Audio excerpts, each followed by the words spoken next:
Meus queridos, uma boa noite a todos, a graça e a paz do Senhor, que Deus os abençoe. Estamos aqui reunidos para buscar a presença do Senhor, a face do Senhor, e com certeza o Senhor agirá e nos ouvirá. Para a nossa meditação nesta noite, eu já preguei algum tempo atrás sobre esse texto, mas de uma outra perspectiva, mas eu gostaria de trazer novamente este versículo e observarmos algumas coisas importantes da palavra de Deus para as nossas vidas. Está em Atos, capítulo de número 10, e eu quero pegar apenas algumas palavras do versículo de número 5. Atos 10, versículo 5. Atos 10, 5. Nos diz assim: agora envia mensageiros a Jope e manda chamar Simão, que tem por sobrenome Pedro. Vamos orar ao Senhor. Deus, fale profundamente aos nossos corações. É a Tua palavra que nos alimenta e que nos sustenta. Nós pedimos a Tua bênção em nome de Jesus. Amém, Senhor. Eu quero destacar aqui esta frase: manda chamar Simão.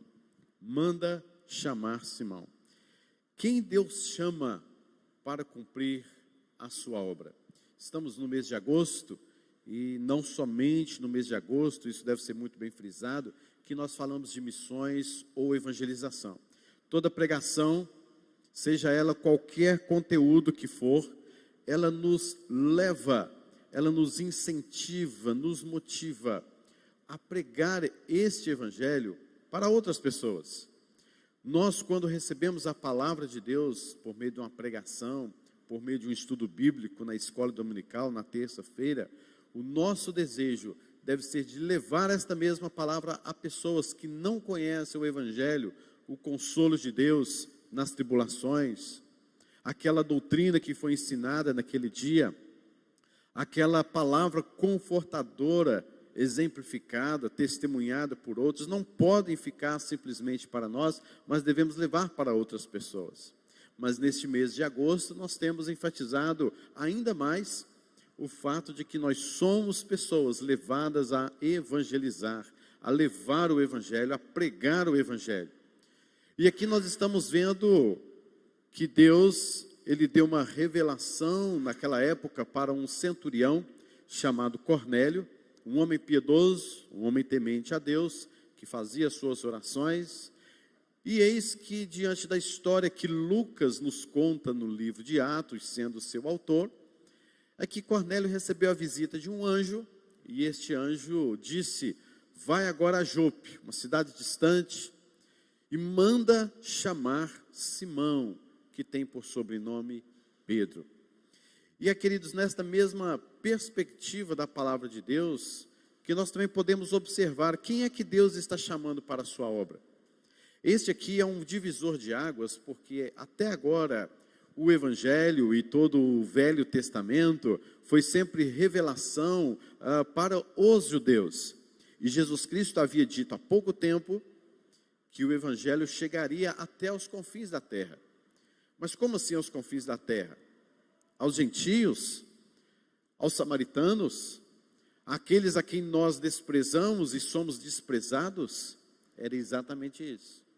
E foi agora aqui um dos primeiros momentos em que o Evangelho sai dos limites de Jerusalém, dos limites da Judéia, chega a Samaria e agora no capítulo de número 10, chega aos confins da terra, chega aos gentios. E estes povos são povos desprezados pelos judeus. A cultura deles não lhes permitia sequer que um judeu se aproximasse de um gentio, que um judeu fizesse aliança com o gentio, que seja um casamento, uma aliança comercial, econômica, uma aliança política. Absolutamente não podia sequer se aproximar de um judeu se aproximar de um gentio. E agora Deus, através deste anjo, aparece a Cornélio, e diz assim: manda chamar Pedro. O anjo do Senhor aparece ao gentio e manda chamar um judeu para vir pregar o evangelho em meio aos gentios. Um absurdo isso. Não podemos aceitar tal coisa, poderiam pensar os judeus. Eu jamais pregaria a um gentio, eu jamais me aproximaria de um gentio. Quanto mais pregar este evangelho, quanto mais pregar as boas novas, a revelação que nos foi dada há anos, desde Abraão, o nosso povo, o nosso pai, a nossa nação. E agora nós pregarmos aos gentios, isso não nos convém, não nos compete. Muitos judeus poderiam pensar assim. Mas Deus disse, manda chamar Simão. E é sobre nesta perspectiva que eu quero pensar com você nesta noite. Quem Deus chama para cumprir a sua obra? Se você for olhar a vida de Pedro, eu tenho comigo, humanamente falando, em todas as minhas limitações, que Pedro estaria na minha última lista para dar a ele algum tipo de trabalho e muito menos um trabalho evangelístico. Porque Pedro, em toda a sua condução diante do Senhor Jesus Cristo, quando Jesus Cristo estava fazendo os milagres, curando, quando Jesus Cristo estava ensinando, Pedro poderia ser aquela última pessoa que eu colocaria ali para fazer um trabalho como esse. Porque Pedro, queridos, por várias vezes, Pedro pediu a Jesus que retirasse pessoas de perto, porque estava incomodando o mestre. Jesus que queria fazer milagres em alguma vida, em alguma pessoa, Pedro era uma das primeiras pessoas que se colocava entre Jesus e a pessoa e dizendo, Jesus, manda essa pessoa se retirar, ela está nos incomodando. Você vai dar um trabalho evangelístico para uma pessoa como essa?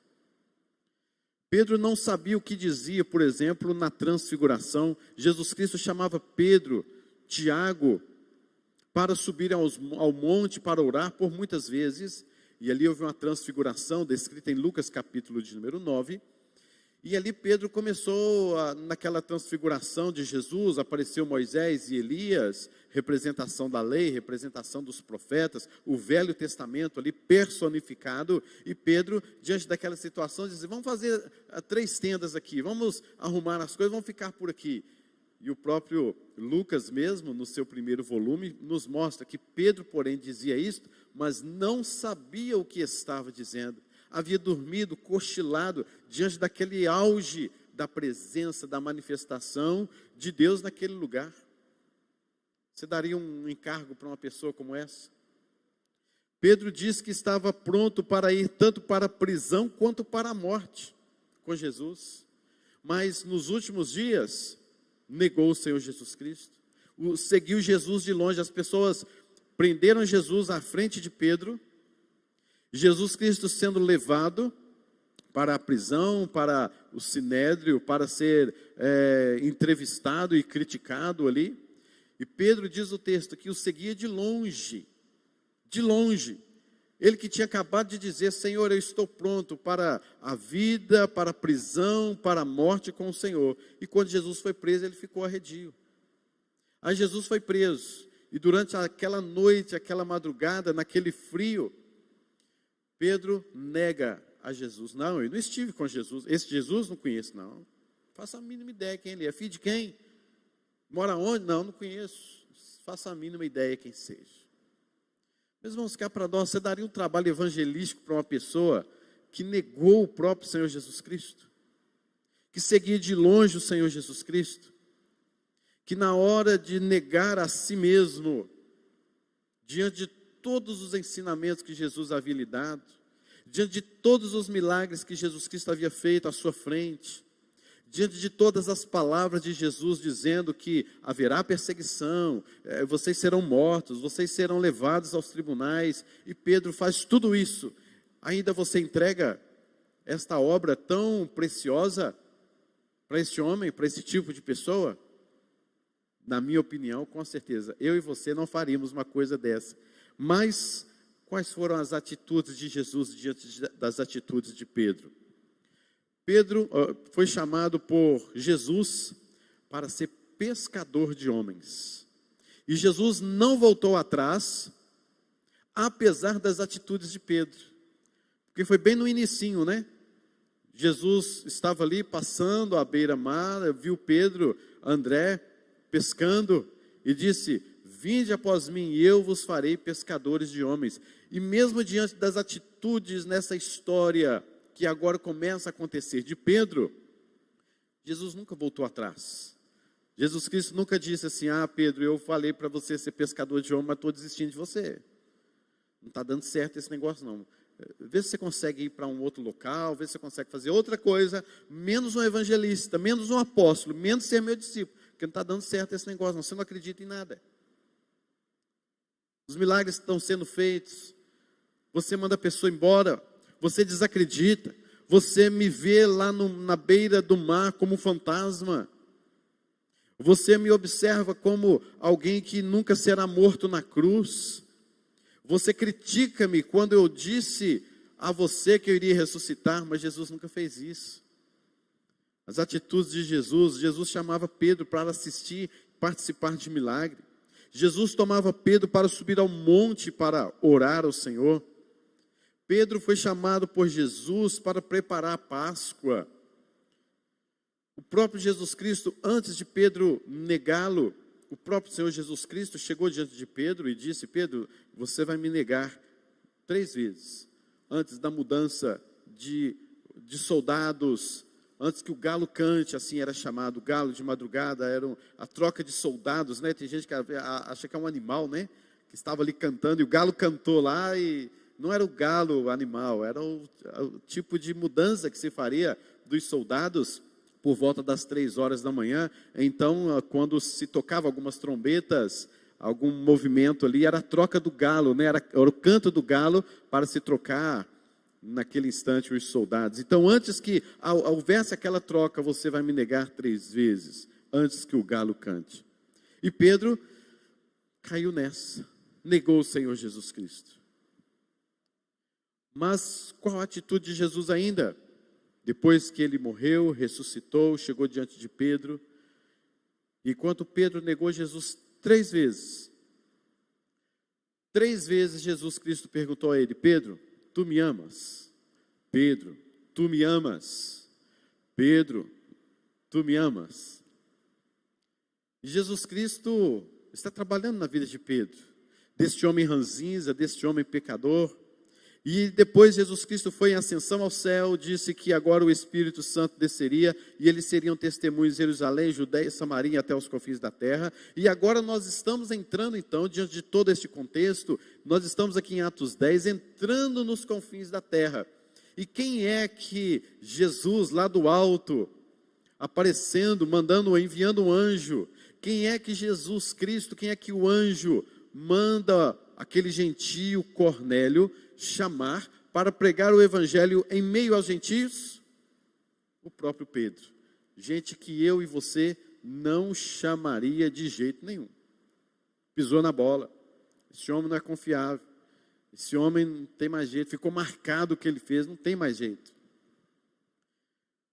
Mas, diz o texto, manda chamar Simão.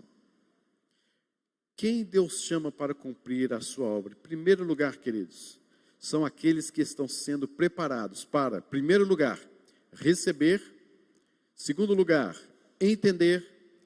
Terceiro lugar, obedecer à visão do alto. Receber, entender e obedecer à visão de Deus, à visão do alto. Pedro teve uma visão. E nesta visão foi-lhe mostrado que ele não poderia considerar mais os gentios como a cultura considera. Pedro recebeu uma visão que deveria olhar para os gentios não como aqueles homens que não podem mais fazer aliança, mas para olhar para os gentios como alguém que necessitava da graça de Deus. Olhar para os gentios como pessoas que precisavam da grande misericórdia de Deus, porque em meio aos gentios haveria os seus eleitos, haveria pessoas que se converterão ao Evangelho, ao Senhor Jesus Cristo. Então, queridos, nós estamos sendo preparados para receber, entender e obedecer à visão do alto. Recebemos a visão do alto quando fomos tocados pelo Espírito Santo de Deus na obra de regeneração. Nós, queridos, estávamos mortos em nossos delitos e em nossos pecados. Pedro estava morto em seus delitos e em seus pecados, praticando o que era inconveniente. Era um homem pecador, era um homem astuto, era um homem ineficaz, era um homem que não tinha qualquer plano de seguir o propósito de Deus na sua vida, porque ele era pecador, ele era um cego espiritualmente, ele era um depravado espiritualmente, assim e exatamente como eu e como você. Mas o Espírito Santo veio sobre ele, desceu sobre ele e o regenerou, e trouxe para Pedro arrependimento, novo nascimento, regeneração. E é nesse instante que ele é tomado pelo Espírito Santo de Deus. E só são tomados, ou só tem a visão aberta acerca do reino de Deus, do Evangelho de Deus, quem é tomado pelo Espírito Santo de Deus. Porque as coisas de Deus se discernem espiritualmente. O homem natural não consegue enxergar as coisas espirituais, mas somente o homem espiritual. E o que é o homem espiritual? É este homem que, mesmo pecador, mas um dia foi tocado pelo Espírito Santo, mas um dia foi regenerado, teve uma nova vida, e os seus olhos foram abertos, e agora ele consegue enxergar a visão de Deus para a sua vida. E este homem agora é salvo. Este homem agora, ele é salvo não simplesmente por ser salvo, mas ele é salvo para alguma coisa. Ele tem gratidão em seu coração, ele adora ao Senhor, ele reconhece quem ele era e o que Deus fez em sua vida, mas agora ele também entende que ele não é simplesmente salvo e ponto final, mas ele entende que essa salvação é tão grandiosa, é tão maravilhosa, é algo tão abençoador, tão transformador, que ele leva esta palavra para alguém. É por isso que Pedro diz que nós não éramos povo de Deus, mas agora somos povo de Deus. Nós não tínhamos alcançado a misericórdia de Deus, mas agora alcançamos a misericórdia de Deus. E nós somos uma nação santa, um povo de propriedade exclusiva de Deus, a fim de proclamarmos as virtudes daquele que nos chamou das trevas para a sua maravilhosa luz. Então perceba que nós fomos chamados, regenerados, transformados, ainda que pecadores, para proclamarmos as virtudes daquele que nos chamou das trevas para a sua maravilhosa luz. Então o que Pedro está nos mostrando, a sua vida, é que ele era um pecador, ele foi regenerado, ele foi transformado, ele recebeu arrependimento, ele recebeu o arrependimento por meio e unicamente do Espírito Santo, e é só por este meio, mas ele entendeu que ele foi salvo de tudo isso para proclamar as virtudes do Senhor. Ele mesmo escreve isso na sua primeira carta. Ele mesmo está entendendo que ele foi salvo para alguma coisa, porque ele recebeu a visão do alto no dia da sua regeneração, no dia da sua conversão. Queridos, 21 séculos se passaram, e quando a gente fala de Pedro, o que é que vem na sua mente? Pedro negou Jesus.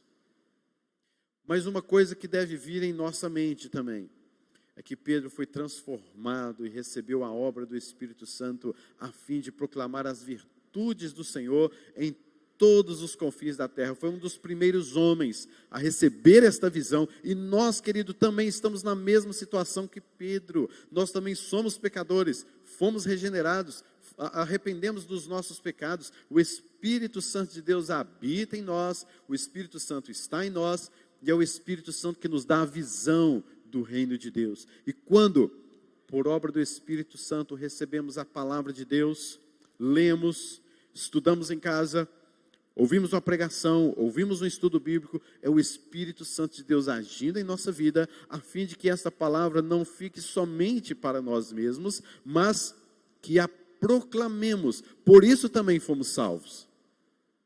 Nós não salvamos ninguém, mas nós proclamamos a salvação.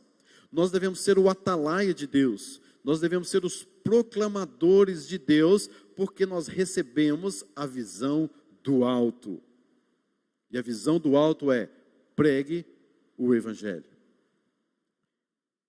Em segundo lugar, queridos, não basta apenas receber a visão, como Pedro recebeu, de que os gentios deveriam ser vistos de uma nova perspectiva, serem vistos da perspectiva do Evangelho, mas agora nós entendemos que não basta receber uma visão, nós precisamos também entendê-la, compreendê-la no nosso coração.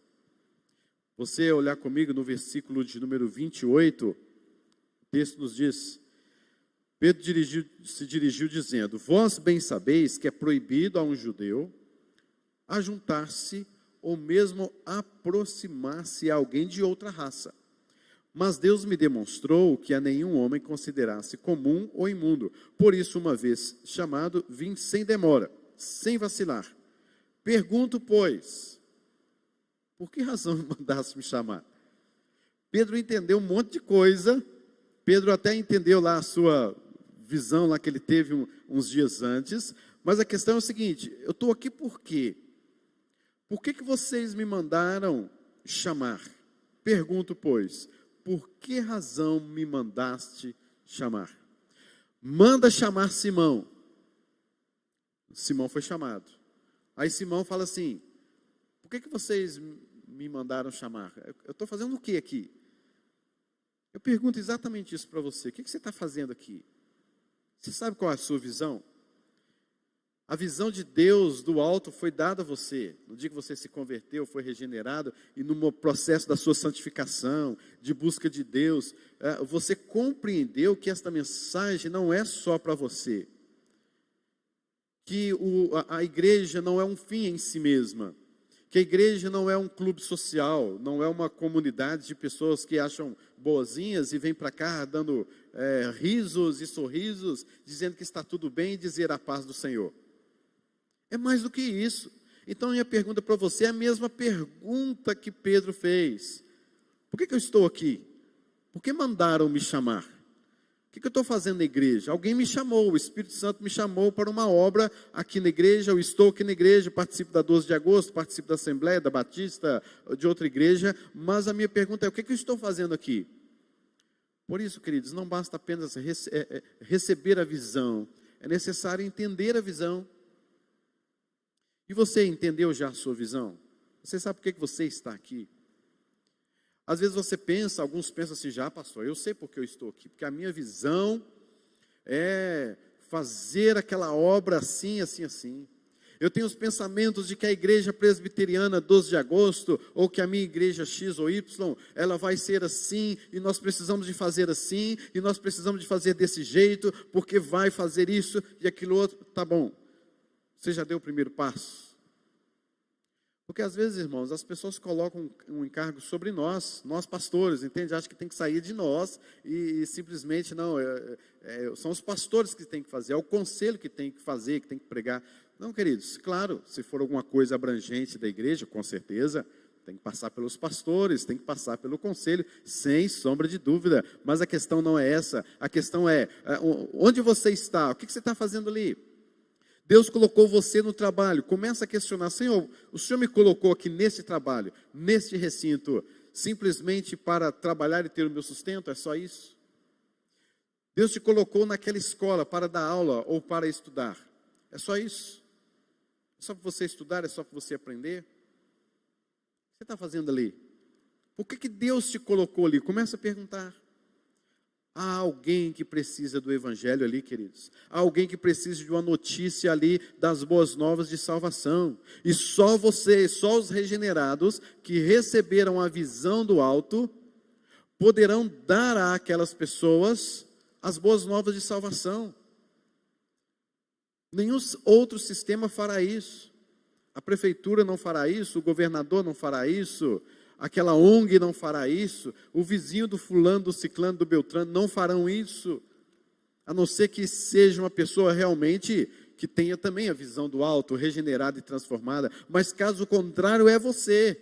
Então você tem que entender a sua visão. O que eu estou fazendo no corpo de Cristo? Quem sou eu? O que eu estou fazendo dentro da igreja para que o evangelho seja proclamado? Manda chamar Simão Pedro. Tá bom, foi lá e recebeu o chamado. Mas o que eu estou fazendo aqui? Esta é a pergunta que nós devemos fazer e entender a visão. Mas como entender a visão, pastor? Leitura bíblica, oração, intimidade com Deus, envolvimento ao máximo possível na igreja do Senhor Jesus Cristo. Eu fico imaginando, queridos, pessoas que não participam da igreja, não envolvem-se com a igreja, e ficam às vezes em suas casas pensando, a igreja podia fazer isso, a igreja podia fazer aquilo outro, a igreja tinha que ter a visão tal, a igreja tinha que fazer mais aquilo. Então vem você para cá e vamos fazer juntos. Não há possibilidade, queridos, de fazermos uma obra da igreja se você não está na igreja, se você não participa da igreja, se você não se envolve com a igreja. A igreja somos nós, é um corpo. Você não é a igreja, você é um membro da igreja. Tem muitas pessoas dizendo isso por aí fora, eu sou a igreja. Não, você não é a igreja, você é um membro da igreja. Igreja é um corpo. E que você pode, através da sua função como membro desse corpo, entender a visão e fazer a obra de Deus. Mas é necessário estarmos envolvidos na igreja, no corpo de Cristo Jesus. É necessário você ler a palavra, é necessário você orar para entender o chamado de Deus para a sua vida. Terceiro e último lugar, queridos, não basta apenas você receber a visão, não basta apenas você entender a visão através da intimidade com Deus, através da busca com Deus, mas é necessário também, em último lugar, você obedecer a Deus.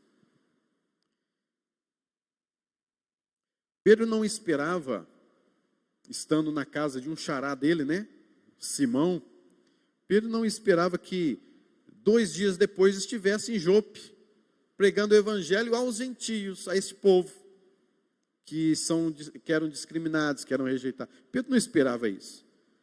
Pedro estava ali, mas não esperava esse negócio assim, de que amanhã eu vou estar lá em Jope pregando para os gentios.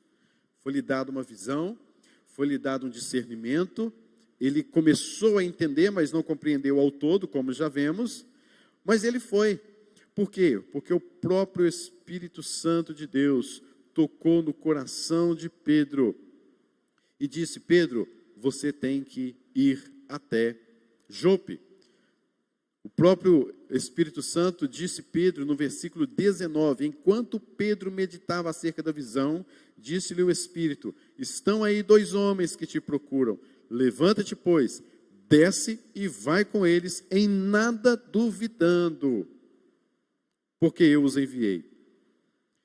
Pedro desceu para junto dos homens e disse, aqui me tendes, sou eu a quem buscais, aqui viestes? E diz o texto mais, que Pedro foi com eles.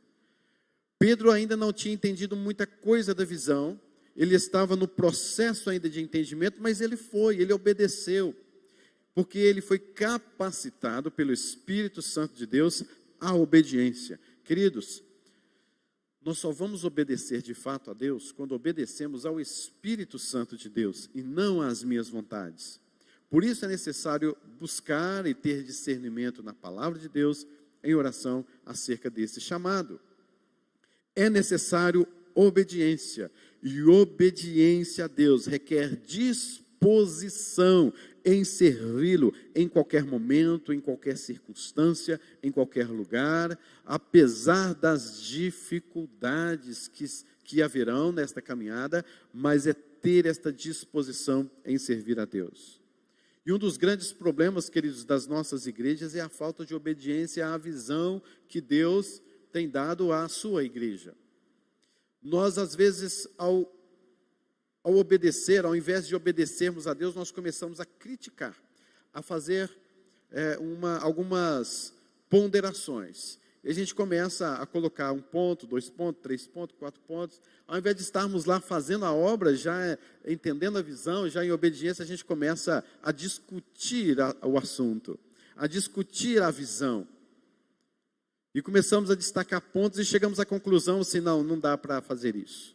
Não dá para fazer aquilo outro. Porque nós estamos discutindo a visão. Queridos, se Deus nos mandou, ide por todo mundo e pregar o Evangelho, é porque Ele dará sustento, é porque o Espírito Santo que habita em nós colocará palavras sábias em nossas bocas, é porque Ele estará conosco, esta promessa, e eis que estarei convosco todos os dias até a consumação do século, ela, queridos, está no contexto e no mesmo versículo em que Jesus Cristo disse assim: ide por todo mundo e pregai o Evangelho a toda criatura, e eis que estarei convosco.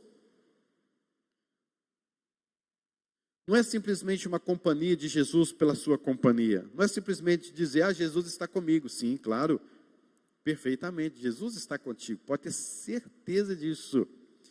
Mas Jesus Cristo, quando disse, e eis que eu estarei convosco todos os dias até a consumação do século, Jesus Cristo, ali no contexto mesmo, Jesus Cristo está dizendo assim, vocês vão pregar o Evangelho a toda criatura, em todo lugar, em qualquer circunstância, em todo momento.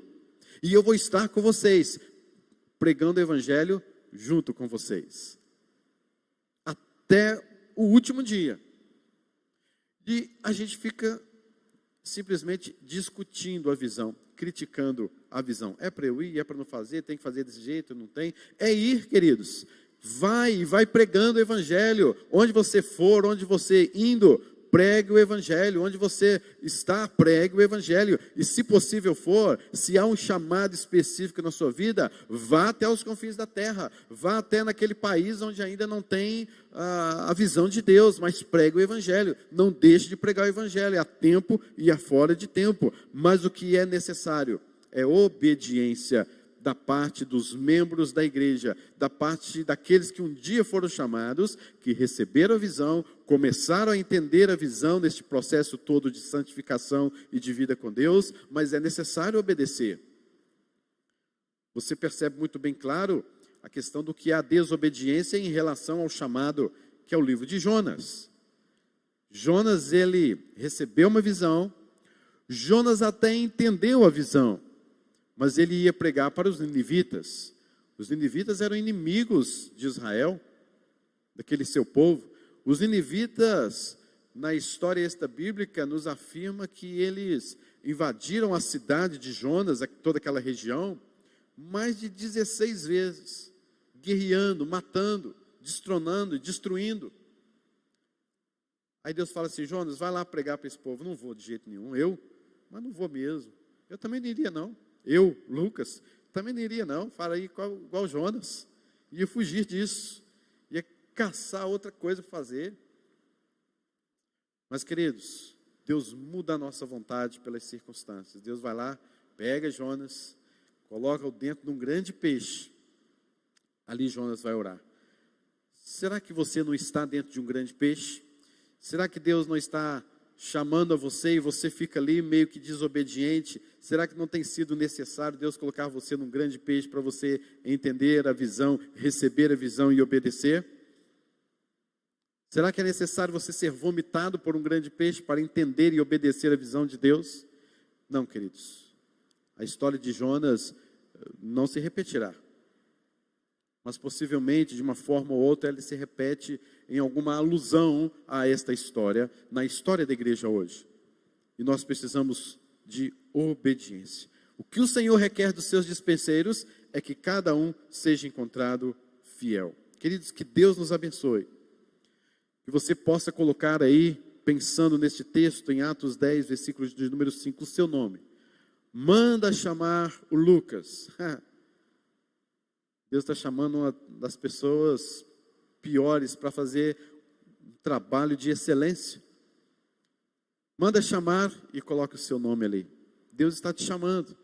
Você pode não entender muito bem da visão hoje, mas Deus vai te dar compreensão em todas as coisas. Mas obedece. Obedeça ao chamado de Deus na sua vida. Busque, ore. E eu pergunto, por que me mandaram chamar? Por que eu estou aqui? Deus vai te mostrar. Deus vai te responder, assim como respondeu a Pedro. E diz o texto, que o Espírito Santo desceu sobre os gentios. E houve uma conversão em massa de parentes, vizinhos e amigos de Cornélio naquele dia. E eles foram pregando o Evangelho em diversas outras línguas a outras pessoas. Que bênção, né? Deus usou um homem como este, Pedro, e quer usar a sua vida também para pregar o evangelho a toda criatura. Que Deus fortaleça as nossas vidas, em nome de Jesus. Amém.